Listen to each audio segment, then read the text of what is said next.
سلام طعنا هابلنا زي خبركم تخاتلتنا نزي ساعات زبلنا يوم زينات حجنا لكم مزينا لنا فلما جن قند رساتهم لا حمش تسب سلطانات عفارن خلاي غزين نابير تراسغيروم بጌታቸው ረዳ ዝምራሕ መቃል ህወሓት ትግራይ ሊበራል ዲሞክራሲያዊ ፓርቲ ብዝብል ፖለቲካዊ ውዳበይ ምስርት ከም ዘሎ ተፈሊጦም ናይ አመራር ሓፋን ዝኾና መኻይን ከም ዘጥቅዑ መከላኸሊ ሰራዊት ኢትዮጵያ አፍሊጦም በጌታቸው ረዳ ናብ ዶክተር ደብረጽዮን ዝምልከት ሓደ ጻውዒት ተገይሮም አባል ኃይል አየር ኢትዮጵያ ሄሊኮፕተር ሰሪቁ ናብ ጎረቤት ሀገር ከም ሰገረ ዝገልጽ ዜና ወጽዮም እዚኦም ካልኦትን ኣለውና ሕጂ ድማ ናብ ዝርዝሮም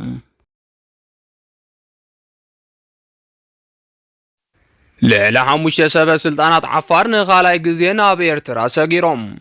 ንኣብይ ይኹን ኣወል 40 ዘሰንብዱ ዜናታት ኣብዚ ሕጂ ሰዓት ይስምዑ ከም ዘለው ክሕበር ጸኒሖም እዚ ዜና ድማ ብተደጋጋሚ ሰበ ስልጣናት ተኸልል ሚኒስትር ሃገርን ተኸልልን ሒዞም ካብ ኢትዮጵያ ይወጹ ከም ዘለው ምክልሑ ሲዒቦም በመሰረት እዚ ድማ ኢሳያስ ዝሕጎሰ ንኣብይን ሰበ ስልጣናት መንግስቲ ዓፋርን ግን ኣብ ሓደጋ ከም ዘለው እንዳተገለጸሎም ይርከብ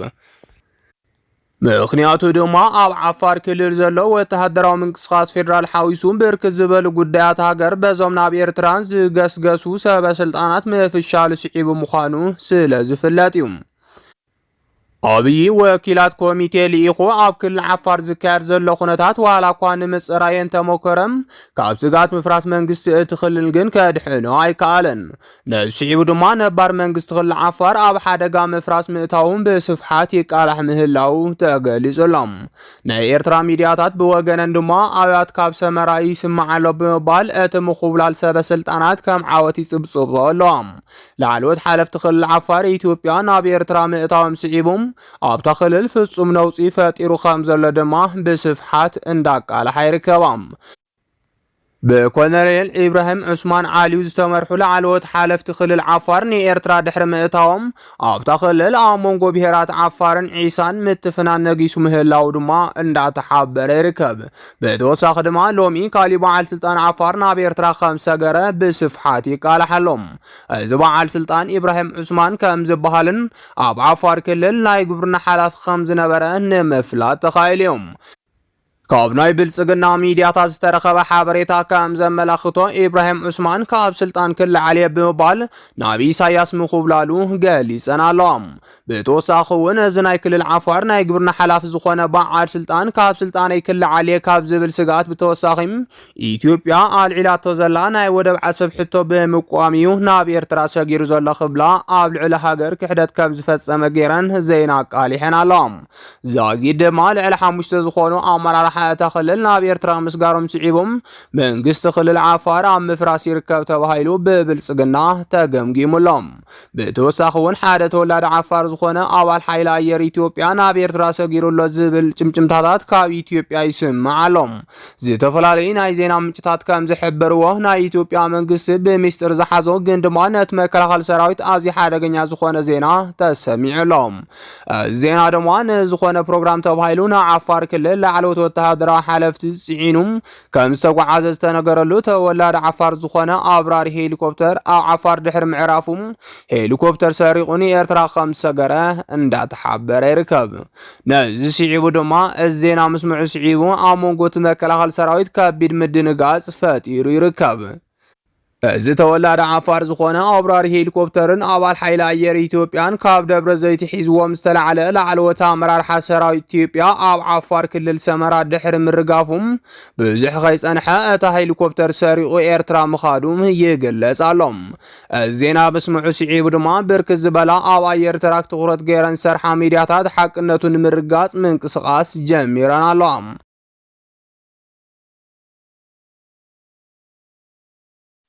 በጌታቸው ረዳ ዝምራሕ መቃል ህወሓት ትግራይ ሊበራል ዲሞክራሲያዊ ፓርቲ ብዝብል ፖለቲካ ውዳበ የመስረት ካብ ዘሎ ተፈሊጦም እቲ ፓርቲ ገና ንምዝገባ ዘድሊ ወረቋሒታት ኣብ ምምላእ ዝርከብ ኮይኑ ሊበራል ዲሞክራሲ ከም ናይ ፖለቲካ ስነ ሓሳብ ክኽተል ወሲኑሎም ካብ ጌታቸው ረዳ ክሳዕ በየነ ምኽሮ ኣባላት ዘለዎ ትግራይ ሊበራል ዲሞክራሲያዊ ፓርቲ ቀጻል ዓመት ኣብ ትግራይ ኣብ ዝካየድ ክልላዊ መረፃ ክሳተፍ ምዃኑ ሓደ ሽሙ ዘይተጠቕሰለ ዓለዋይ መራሒ ህወሓት ነበርን መስራት እቱ ውድብን ንቢቢሲ ገሊጹሎም ህወሓት ከም ፓርቲ ናይ ምስራዝ ሓደጋ ዘንጸላለው ኮይኑ ዝስረዝ እንተኮይኑ ግን ሳዕቤኑ ሓደገኛ ከም ዝኾነ እውን አጠንቂቆሎም። በጌታቸው ረዳ ዝምራሕ ህወሓት ትግራይ ሊበራል ዲሞክራቲክ ፓርቲ ዝበሃል ውድብ ንምጥያሽ ኣብ ናይ መወዳእታ ብርኪ ከም ዝበጽሐ ምሕባሩ ድማ ቀጻላይ ትግራይ ከም ማሓደር ዕላማ ከም ዘለዎ ይግለጽ ኣሎም። ህዝቢ ትግራይ በሓፈሻ መንእሰይን ምሁራትን ድማ ብፍላይ ዝጀመርዎን ሰላማዊ ፖለቲካዊ ቃልሲን ብዝተወደበ መንገዲ ብምትሕባርን ብምምራሕን ትግራይ ናብ ዝለዓለ ዲሞክራሲያዊ ስርዓት ንምስጋር በጌታቸው ረዳ ዝምራሕ ህወሓት ትግራይ ሊበራል ዲሞክራቲክ ፓርቲ ዝብል ውዳበ ንምጥያሽ ኣብ ናይ መወዳእታ ብርኪ ከም ዝበጽሐ ምግላጽ ስዒቡም ህወሓት ኣብ ሓደጋ ምእታው ተገሊጹ እዮም። ቢቢሲ ትግርኛ ከም ጸብጸቦ ንትግራይ ሊበራል ዲሞክራቲክ ፓርቲ ዝመስርቱ ዘለው ፖለቲከኛታት ካብ ፕሬዝዳንት ግዚያዊ ምሕዳር ትግራይ ነበር ክሳዕ አባል ፖሊት ቢሮ ህወሓት ኮይኑ ዝመርሕ ዝነበረ ኣብዚ እዋን ድማ ዋና ፈጻሚ ስራሕ ትካል እግሪ ምትካል ትግራይ ወይ ድማ ትእምት ዝኾነ አቶ በየነ ምክሩ ከም ዝርከብዎ እቲ ሓበሬታ ኣነጺሩሎም። እዚ ሕጋ አፍልጦ ንምርካብ ዝንቀሳቐስ ዘሎ ሰልፊ ብሌተናንት ጀነራል ታደሰ ወረደ ዝምራሕ ዘሎ ግዚያዊ ምሕዳር ትግራይ ናይ ሓደ ዓመት ዕድመ ዘለዎ ስለ ዝኾነ ሕጋዊ ክልላዊ መንግስቲ ንምቋም ኣብ ዝካየድ መረፃ ዕላማታቱን መደባቱን ንህዝቢ ትግራይ ኣላልዩ ንኽምረፅ ከም ዝሰርሕ ሓደ ካብ ቀንዲ አንቀሳቐስቲ እቲ ውድብ ዝኾኑ ንቢቢሲ ሓቢሩሎም። ቢቢሲ እዚ ዝምስረት ዘሎ ሓድሽ ውድብ ምስ ብልጽግና ዘራኽቡ ነገር እንተለዎ ነቲ ላዕለዋይ ሓላፊ ዝሓተተ ኮይኑ ትግራይ ሊበራል ዲሞክራቲክ ፓርቲ ምስ ብልጽግና ከም ኩሎም ኣብታ ሃገር ዝንቀሳቐሱ ውድባት ፖለቲካ ተሓባቢሩ ክሰርሕ ዝኽእል እምበር ዋላ ሓንቲ ዘራኽብ የብሉን ክብል ገሊጹ እዩ። እዚ ዜና ድሕሪ ምቅልሑ ድማ ኣብ ትግራይ ብርክት ዝበሉ ዛዕባታት ክስምዑ ጀሚሮም ኣለው። ውድብ ህወሓት ናይ ምድምሳስ አንፈት ዘረድእ ሓበሬታ ስለ ዝበጽሐ እዩ ነዚ ፓርቲ መስሪቱ ዘሎ ክብሉ ብርክት ዝበሉ ተንተንቲ ንጌታቸው ረዳ ይገልጽዎ ኣለው። ስለዚ ድማ ውድብ ህወሓት እውን ምስቲ ድሕሪ ሰሙን ክድምስሶ እየ ኢሉ ዝጓየ ዘሎ ቦርድ መረፃ ኢትዮጵያ ብኣካል ተመያይጡ እቲ ጸገም ክፈትሖ ከም ዝግባእን እቲ ስጉምቲ ደው እንተዝያቢሉ ወገን ካብ ህወሓት ሓሊፉ ኣብ ልዕሊ ህዝቢ ትግራይ እውን ከም ዝተርፍ ተገሊጹሎም። እዚ ከምዚ ኢሉ እንዳሃለወ ድማ ብሓሳብና ዝስማዕማዕ አባል ውድብ ህወሓት እንተሃልዩ ምሳና ክምዝገብ ይኽእል ዝብል ካብቲ ናይ ጌታቸው ረዳ ሓድሽ ውድብ መፀዋዕታ ከም ዝቐረበ ይግለጽ ኣሎ።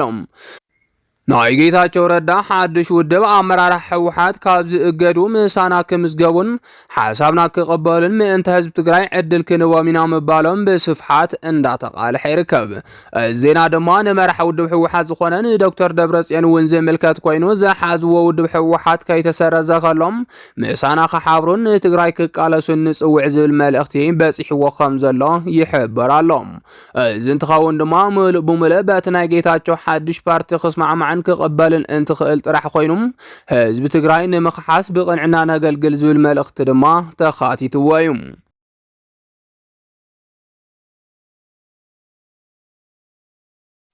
ናይ ኣመራርሓ ፋኖ ዝኾና መኻይን ከም ዘጥቅዑ መከላኸሊ ሰራዊት ኢትዮጵያ ኣፍሊጦም። ብምድርን ብሰማይን ውግእ ኣብ ልዕሊ ሓይልታት ኣምሓራ ዘካይድ ዘሎ መንግስቲ ፌደራል ሎሚ ኣንጻባረቐ ዓወት የምጽእ ኣለኹ ክብል ሓቢሮም። ኣብ ክልል ኣምሓራ ብፍላይ ኣብ ጎጃም ክካየዱ ዝቐነዩ ውግኣት ዕጡቓት ፋኖን መከላኸሊ ሰራዊትን ሎሚ ንብርክት ዝበለ ሞት ክልቲኡ ሰራዊት ምኽንያት ከም ዝኾኑ ክግለጽ ጸኒሖም። ነሲዑ ድማ መንግስቲ ፌደራል ጽዑቕ ናይ ድሮን መጥቃዕቲ ከም ዘካየደ ተገሊጹሎም። ሎሚ ድማ መንግስቲ ፌደራል ብዘካየዶ ደብዳብ ብርክት ዝበሉ ዕጡቓት ፋኖ ከም ዝደምሰሰ ተገሊጹ እዮም። ኣብ ደጀን ዝበሃል ከተማ ዝነበሩ ዕጡቓት ፋኖ ሃንደበት ብዝተኻየደሎም መጥቃዕቲ ህልቅታ ኣጋጢምዎም ኣሎም። ዋንነቱ ናይ መከላኸሊ ሰራዊት ዝኾነ ዓብዪ መርበብ ሓበሬታ ፌስቡክ ኣብ ዘርግሖ ዜና ሰራዊት ፌደራል ሃንደበት ብዝወሰዶ መጥቃዕቲ ኣብ ልዕሊ ዕጡቓት ፋኖ ዕውት ኦፕሬሽን ከም ዘካየደ ሓቢሩ እዮም። በዚ መሰረት ድማ ኣመራርሓ ዝጥቀመለን ዝነበረ መኻይን ከም ዝማረኸን ከምልጡ ዝበሉ ካልኦት መራሕቲ እቶም ዕጡቓት ድማ ስጉምቲ ከም ዝተወሰደሎምን ገሊጹሎም። ኣብቲ ብምስሊ ዝዘርግሖ ሓበሬታ ከም ዘመላኽቶ ድማ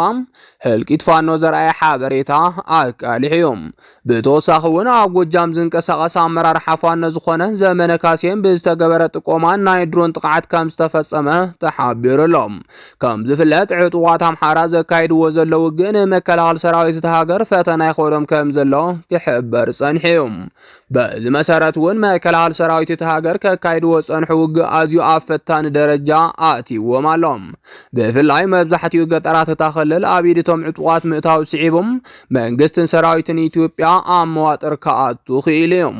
ብእግረኛ ተዋጋእቲ ሰራዊት ኣብ ትሑት ናይ ምግባር ዓቕሚ ዝርከቡ ሰራዊት እቲ ሃገር ናይ ድሮን ድጋፍ ክግበረሎም ከም ዝጀመረ ድማ ተሓቢሩሎም ነዚ ስዒቡ ከዓ ኣብ ጎጃም ከባቢ ዝነበሩ ናይ ፋኖ ዕጡቃት ብዝበፅሖም ከቢድ መስዋእቲ ንደገፍቶም ኣሰንቢዶም ብተወሳኺ እውን ኣብ ልዕሊ ሃርበኛና ኢሎም ዝሓስብዎ ዕጡቃት ፋኖ መጥቃዕቲ በፂሑሎም ካብ ምንጭታት መከላኸሊ ሰራዊት ዝተቃልሑ ዜና ከም ዝሕብርዎም ኣብ ልዕሊ ኣመራርሓ ናይ ጎጃም ፋኖ ዝኾነ ዘመነ ካሴ መጥቃዕቲ ከም ዝተፈጸመ ኣቃሊሐን ኣሎም ኣብ ደጀን ዝበሃል ናይ ጎጃም ከተማ ኣብ ኣኼባ ዝነበሩ ዕጡቃት ፋኖ ናይ ድሮን ጥቃዓት ምፍጻሙ ድማ ተሓቢሩሎም ኣብ ልዕሊ እዚ ኣኼባ ዝመርሑ ዝነበሩ ናይ ፋኖ ዕጡቃት ጉዳት ከም ዝበፅሐ ዝተገለጸ ኮይኑ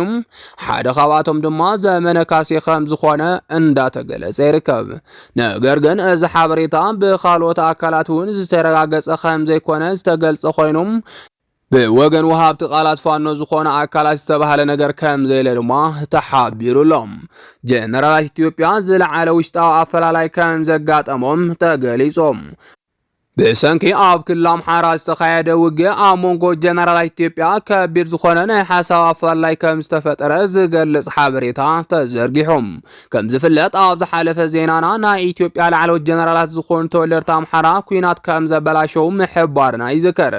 ናይ ዝዋና ምክንያት ከዓ ብክልተ መልክዕ እንዳተገለጸ ይርከብ በቲ ሓደ ወገን እቶም ጀነራላት ምስ ፋኖ ርክብ ስለ ዘለዎም ኮነ ኢሎም ኩናት ከም ዘበላሸው እንትግለጽ በቲ ካልእ ወገን ድማ ብናይ ብቕዓት ምንኣስ ከም ዝኾነ ይሕብራሎም ሓደ ካብቶም ኩናት ዘበላሸው ጀነራላት ኢትዮጵያ ከዓ ኣበባው ታደሰ ከም ዝርከቦም እንዳተገለጸ ይርከብ ምክትል ኢታማዦር ሹም ኢትዮጵያ ኮይኑ ዘገልግል ዘሎ ኣበባው ታደሰም ምስ ፋኖ ኣብ ዝነበረ ውግእ ብዝሰርሖ ስሕተት ዓበይቲ ከተማታት ተኽልል ኣብ ኢድ ፋኖ ወዲቐን ምንባረን ይዝከር ነስዒቡ ከዓ ካብ ብርሃኑ ጁላ ናይ መጠንቀቕታ ደብዳቤ ከም ዝተሃበን ደረጃ ትምህርቲ ዘይብሉ ጀነራል ክብል ኣብ ኣኼባ ከም ዘዋረዶን ተሓቢሩሎም እዚ ከዓ ኣብ መንጎቶም ጀነራላት ኣፈላላይ ንኽፍጠር ቀንዲ ምክንያት ከም ዝኾነ እንዳተሓበረ ይርከብ ብተወሳኺ እውን ጀነራል ኣበባው ታደሰ ኣብ ሓደ ናይ ኣምሓራ ሚድያ ቀሪቡ ኣብዚ ሕጂ ሰዓት እቲ ሃገር ዝለዓለ ናይ ስልጣን ቁፅር ኣብ ሓደ ብሄር ጥራሕ ከም ዘሎ ብምምልኻት ኣብዪ ኣሕመድ ንዘይግብኦም ሰባት ዝለዓለ መዓርግ ሂቡ ነቲ ሃገር ይጎድእ ኣሎ ዝብል መልእኽቲ ከም ዘመሓላለፈ እንዳተገለጸ ይርከብ እዚ መልእኽቲ እውን ቀጥታ ንብርሃኑ ጁላ ከም ዝምልከትን ኣብ ታሪክ ኢትዮጵያ ዝለዓለ ወተሃደራዊ መዓርግ ዘለዎ ብርሃኑ ጁላ ከም ዘይግብኦን ዘረባ ኣበባው ታደሰ የመላኽት ዝኸበርኩም ተኸታተልትና ነዚ ሰዓት ዝበልናዮም ሓበሬታታት ነዚኦም ይመስሉ ነይሮም ንምክትታልኩም ካብ ልብና መስገን